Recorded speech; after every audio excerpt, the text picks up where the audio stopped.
को भी गौरवान्वित करने का काम किया। इसके लिए मैं आप सब प्रतिभाओं का जो अलग अलग जगह से यहाँ पर चलकर आए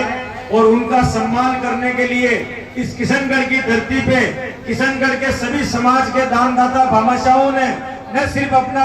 सहयोग किया बल्कि उस सहयोग के साथ साथ जिन्होंने अपने अपने घरों से निकलकर बारिश के इस मौसम में यहाँ पर पहुंच के उन प्रतिभाओं को सम्मान देने का काम किया, मैं आप सबको बहुत बहुत धन्यवाद देना चाहता हूँ। अभी मैं गुंजल साहब को सुन रहा था और जो गुंजल साहब ने बताई बात कि एक व्यक्ति एक समाज के आशीर्वाद से नहीं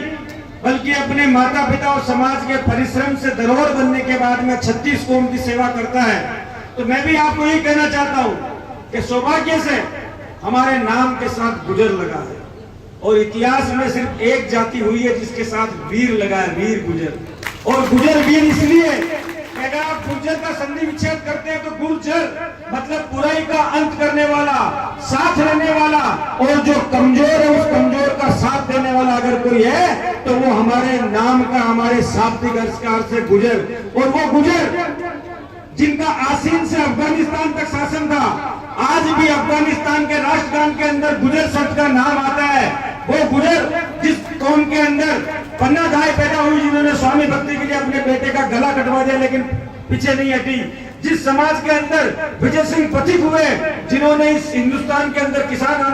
किसान क्रांति की, किसान आंदोलन की नींव रखी, वो समाज जिस समाज के अंदर राजेश पायलट ने पैदा होकर पहली बार देश के किसानों के लिए कहा कि जब तक गरीब किसान मजदूर के बेटे उन कुर्सियों पर नहीं बैठेंगे जो देश की नीतियों का निर्धारण करती है तब तक इस देश की तरक्की और उन्नति नहीं हो सकती। और वो समाज जिसके अंदर कर्नल किरोड़ी बेसला जैसा एक बेटा पैदा हुआ, जिसने अपने समाज को राह दिखाई कि आरक्षण सिर्फ तुम्हारा अधिकार नहीं है, आरक्षण तुम्हारा जन्मसिद्ध अधिकार है। क्योंकि वो समाज जिस समाज के राजा और महाराजा होते थे, जिस समाज के नाम गुजरात का नाम रखा गया, उस गुजरात ने अपना वैभव खो दिया और आज गुजर समाज इतिहास के पन्नों से गायब हो गया।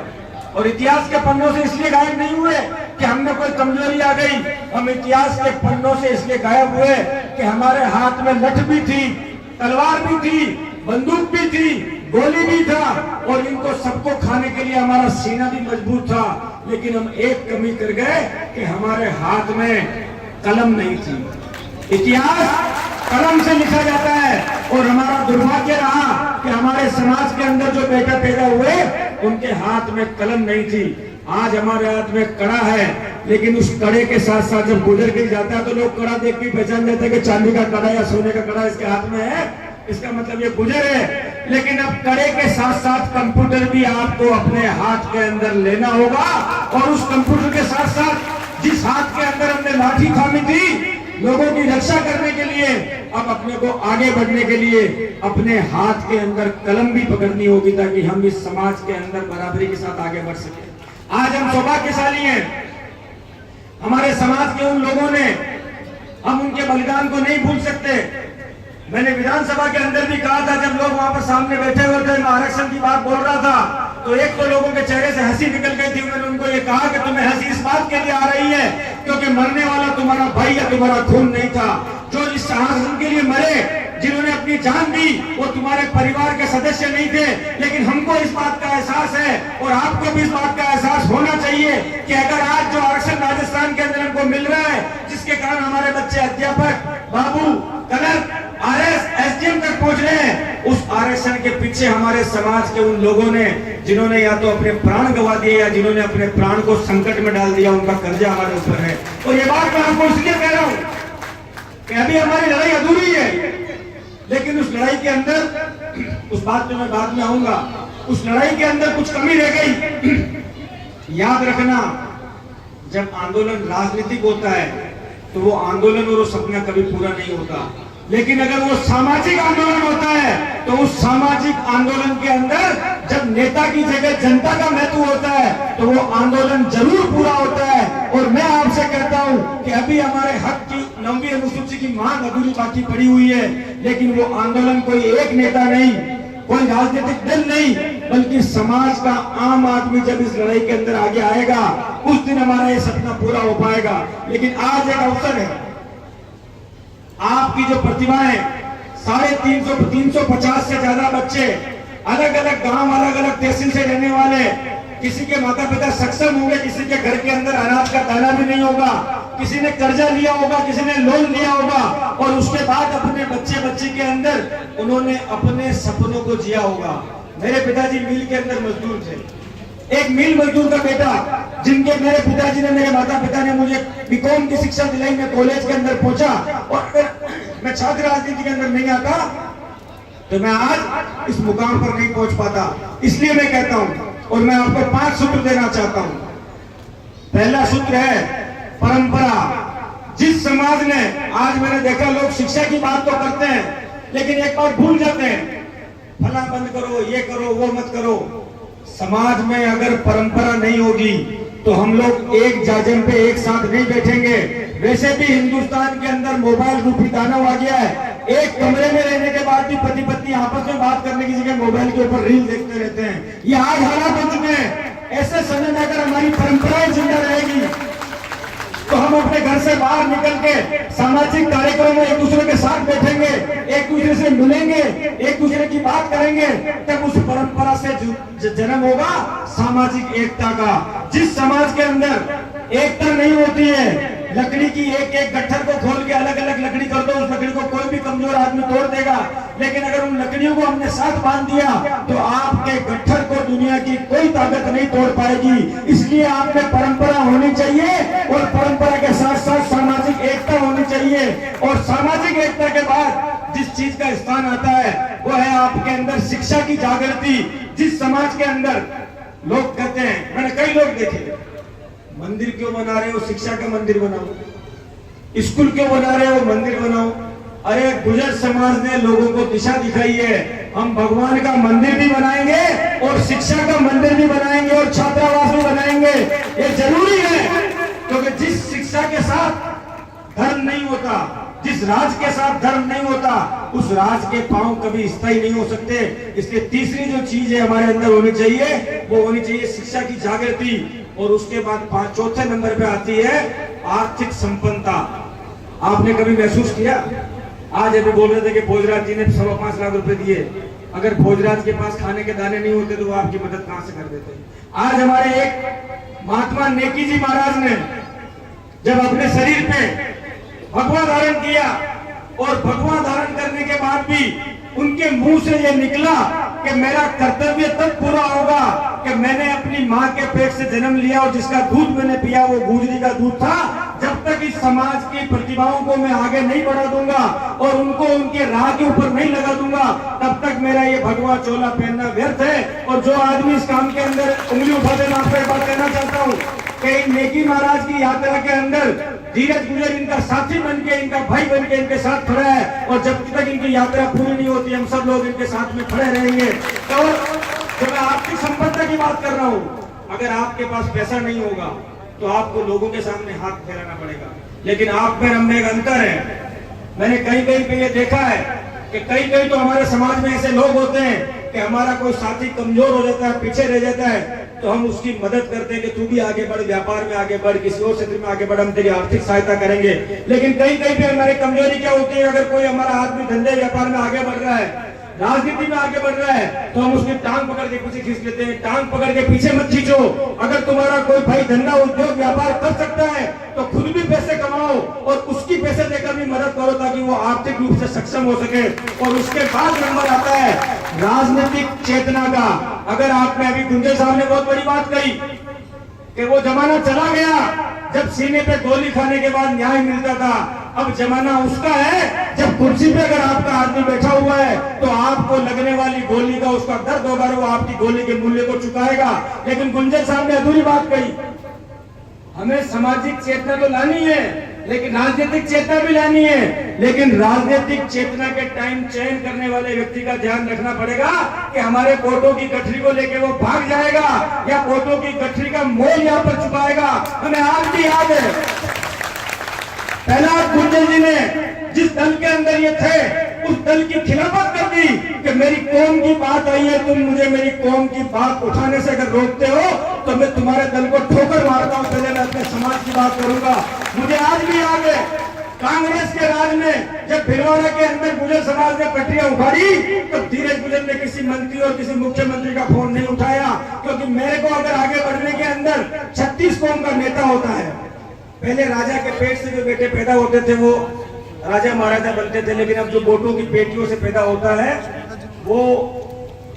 नेता बनता है, सेवक बनता है। लेकिन मैं आपसे एक बात पूछना चाहता हूँ, हमारे यहाँ पर कहते हैं कि फूट के पग पालने में दिख जाएंगे।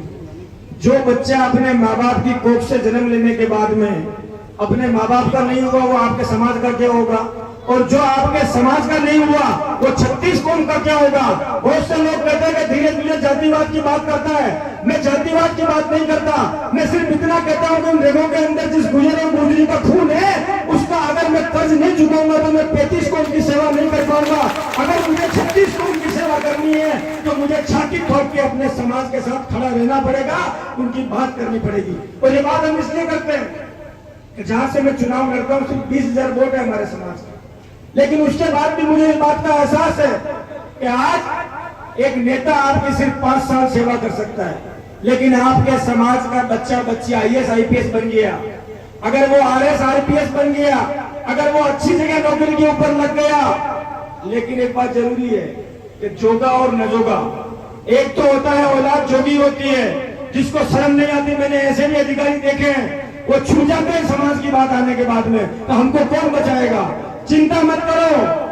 अगर आप सच्चे मन से सेवा करोगे तो या तो समाज आपके साथ खड़ा होगा या आपका नेता आपके साथ खड़ा हो जाएगा। कांग्रेस के राज में कुछ समय तक हमारे पास ताकत रही, लेकिन उस कुछ समय के अंदर हमने इस बात का एहसास करा दिया कि हमारा समाज का अधिकारी और नेता, हमारा समाज का अधिकारी कर्मचारी लावारिस नहीं है, हम लोग उनकी आवाज बन के खड़े हुए हैं। आज अभी मैं ओम प्रकाश जी से बात कर रहा था, मैंने कहा ओम प्रकाश जी देवनान बोर्ड में क्या किया आपने, तो मुझे ओम प्रकाश भड़ाना ने कहा कि मुझे सबसे पहले अजमेर का बेटा हूं, तो देवनान बोर्ड से मैंने 60 करोड़ रुपए देवनान बोर्ड के माध्यम से आज आपके अजमेर का बेटा ओम प्रकाश भड़ाना यहाँ से देवनान बोर्ड का चेयरमैन बना, राज्य मंत्री बना, तो उसने 60 करोड़ रुपए अपने कदम से आपके समाज की स्कूलों के लिए और आपके समाज के शैक्षिक संस्थाओं के लिए दे दिया। तो ये पहचान आपको करनी पड़ेगी कि राजनीति में कौन आपके वोट लेता है और अपने घर पे आराम करता है, कौन आपके वोट लेता है और जब उस वोट का मूल्य समाज के अंदर चुकाने का, अगर हमारे समाज के अंदर चेचन नहीं होते तो हमारे समाज को कब की मुख्यमंत्री की कुर्सी मिल गई होती, इस बात को शायद आप भूल नहीं सकते। इसलिए पहचानिए कौन ऐसे लोग हैं जो आपके वोटों को खराब करते हैं और कौन ऐसे लोग हैं जो आपके वोटों के बदले में जान देने को तैयार हैं। लेकिन उससे जरूरी है आप एक नेता बनाओ, उसकी जगह आप 10 अधिकारी बनाओ, आपका समाज चमक जाएगा। ये बात मैं आपको इसलिए कह रहा हूँ कि 50 साल की उम्र तक, 60 साल की उम्र तक जब वो नौकरी करता है, बस उसमें इस बात का समाज को जिम्मेदारी भरनी पड़ेगी। आज ये प्रोग्राम हुआ, प्रतिभाएं यहाँ पर आई, तो उनको इस बात का एहसास है कि मेरे नंबर लाने की या मेरे अच्छे नंबर लाने की सिर्फ मुझे खुशी नहीं बल्कि मेरे माता पिता को, मेरे समाज को और सब लोगों को हमारी खुशी है। आज आपकी प्रतिभाओं का सम्मान करने के लिए, आपको प्रोत्साहित करने के लिए पूरे राजस्थान के अधिकारी और नेता आपके बीच में आके आपको सम्मान दे रहे हैं। एक और शुरुआत करिए, हमारे समाज के ऐसे बच्चे हैं, आज मैं भी कोशिश करूंगा और मैं भी शुरुआत करूंगा और आप लोग भी शुरुआत करिए कि हमारे समाज के जो अच्छे बच्चे हैं उन बच्चों के पास अगर आर्थिक संसाधन उपलब्ध नहीं है तो हम व्यर्थ पैसा खर्च करने की जगह उनको कोचिंग के पैसे देके उनकी मदद कर सकते हैं। उनको अगर किसी शिक्षा की शैक्षणिक गतिविधियों के लिए आवश्यकता है चीजों की, तो वो चीजें देके हम उसकी मदद कर सकते हैं और उस मदद का प्रचार करने की जगह उस प्रचार के पैसे से भी किसी और की मदद कर सकते हैं। मैंने मेरे जीवन में संकल्प ले रखा है और मैं उनके नाम उजागर नहीं करता, पर मैं जब से राजस्थान की NSU का अध्यक्ष बना था सन 2004 से आज 2025 चल रहा है, इन 21 सालों के अंदर हर साल मैंने प्रयास किया है किसी न किसी बच्चे को अच्छी जगह कोचिंग के अंदर एडमिशन दिलवाऊं, किसी न किसी बच्चे को